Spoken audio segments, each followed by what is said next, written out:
Hi, this is János. It's Real Cat Audio with Real Cat Kintaro, and this is the second part for tools for beginner DIYers. So if you want to make audio cables, if you want to tweak audio equipment like upgrade your crossovers, build an amplifier, stuff like that, or modify an amplifier, or CD player, whatnot.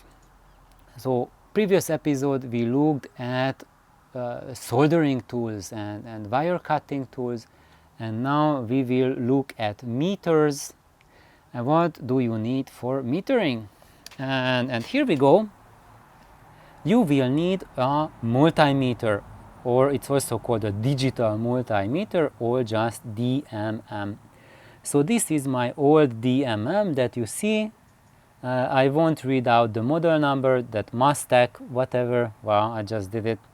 But this is like 20 plus years old, so I don't know if you're going to find the same one or not, but I'm going to show you equivalent models that you can get today. If you go like Amazon or eBay, you can get like really junk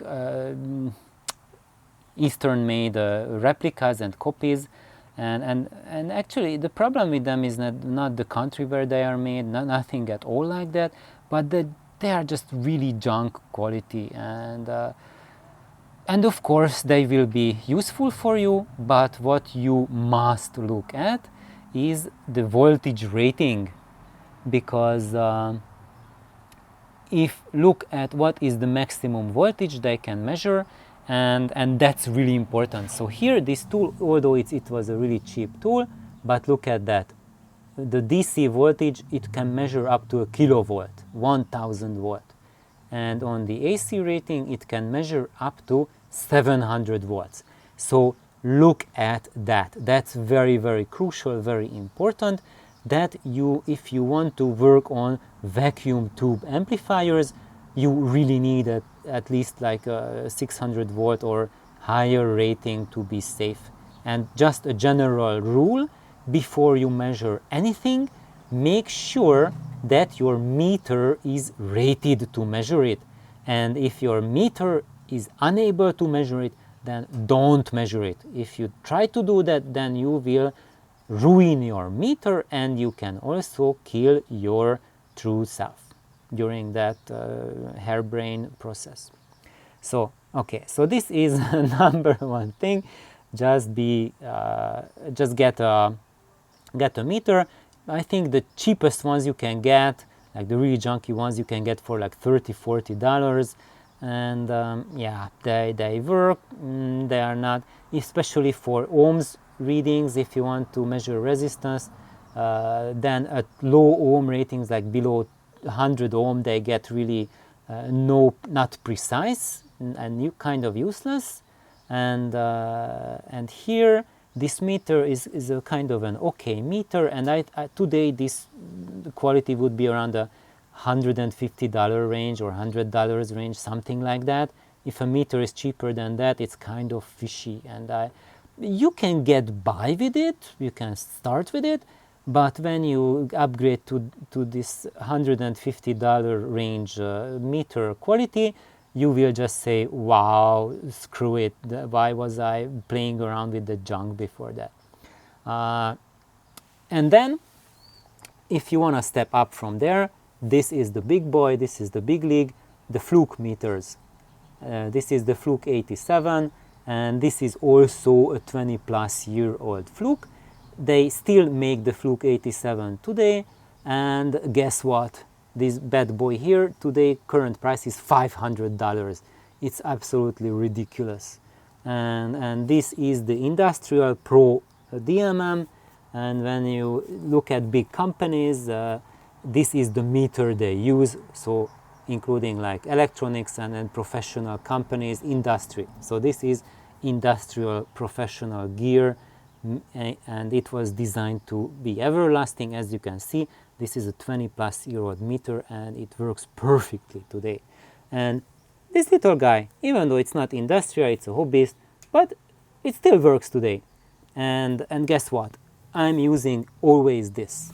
So since I had this meter, I just use this as a backup, and I use mainly this meter. And the big advantage here is that this is an auto ranging, so you just set it to AC voltage, DC voltage, millivolt range, like really small voltages, and ohms, etc. And here you have to select it. Am I measuring like the 200 millivolt or less, 2 volt maximum, 20 volt or less, 200,000? So you need to kind of like tick tick tick find the range. And if you don't know what the voltage is there, then what you do, set it at the highest range. And then if you measure, like, let's say like 58 volt on the 1000 volt range, crank it down to the 200 range, and then you will get a more precise measurement. Now where it comes a little cumbersome is the ohm scale. So if you want to measure resistors, for example, you have a box of resistors with unknown values, then this lack of auto range is a major pain in the butt, because you have to just constantly crank it and find the range. And this guy here, the big guy, this is auto ranging, so if you want to measure an unknown resistor, it will give you the exact value, no need to fuss about. And same thing with the voltages, it will find the exact range to give you precise measurement. And this one measures resistors below 10 ohms with precision, while this guy has a problem below 200 ohms. It doesn't give you the same values as this meter goes. And as you see, I have a third DMM, another fluke, and you see this is my meters complement, 3 meters.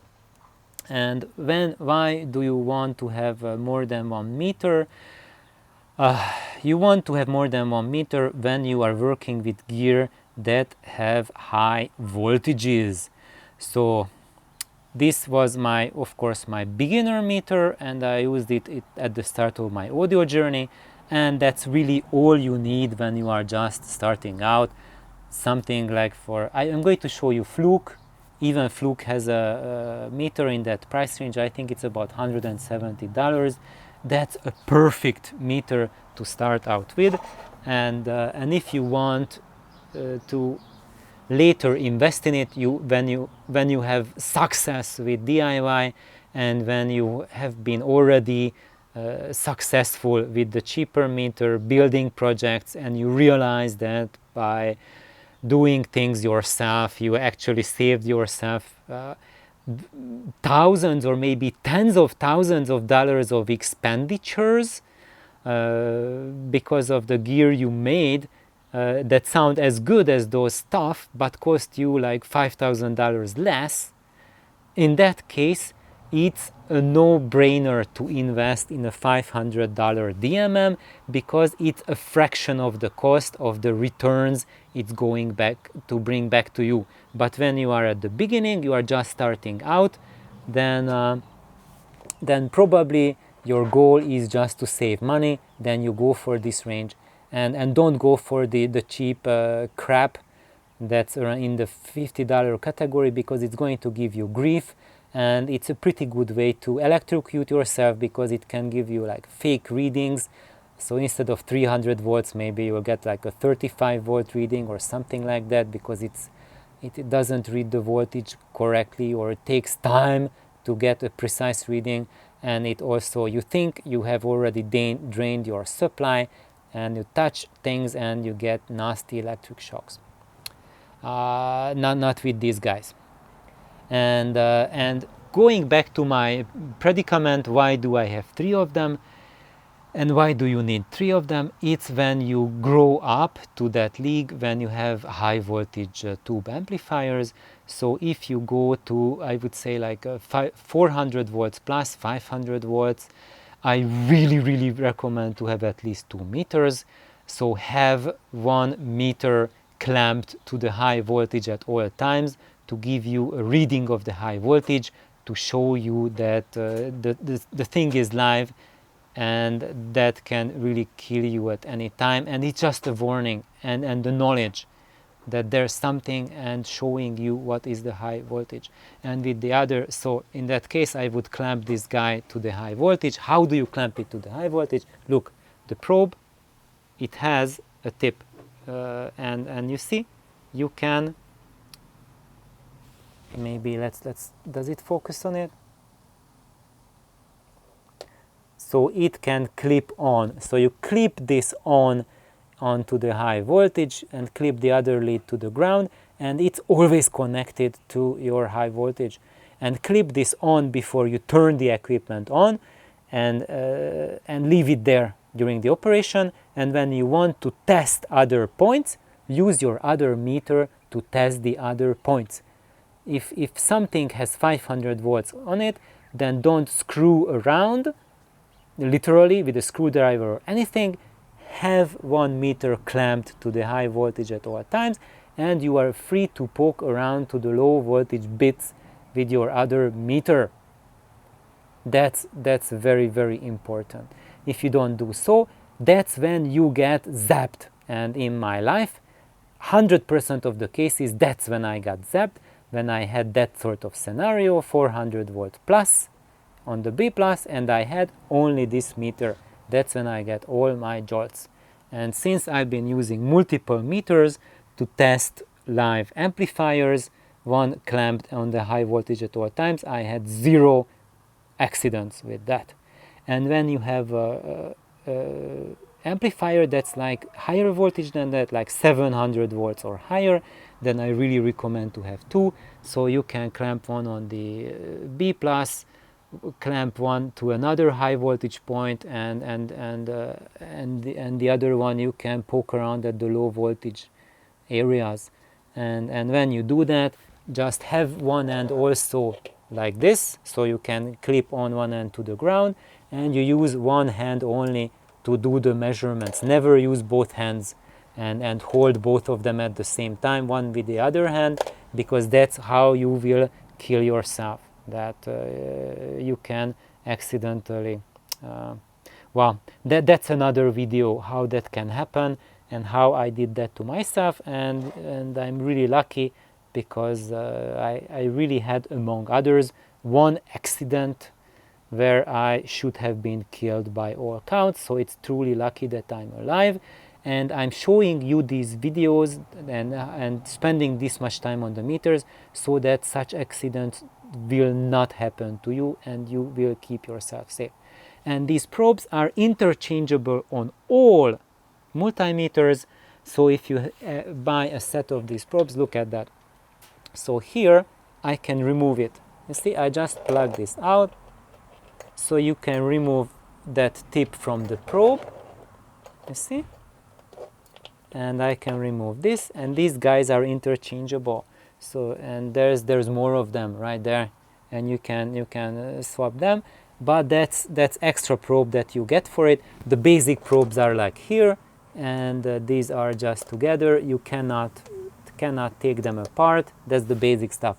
But you can buy replacement probe, these better higher grade probes, and you can plug them even into a cheap meter. So that's not a problem at all.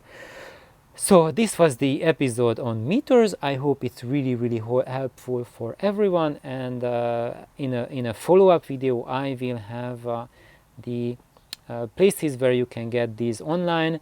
And of course, you can get from other sources, but at least you will see what are the model numbers and approximations, how much it will cost you.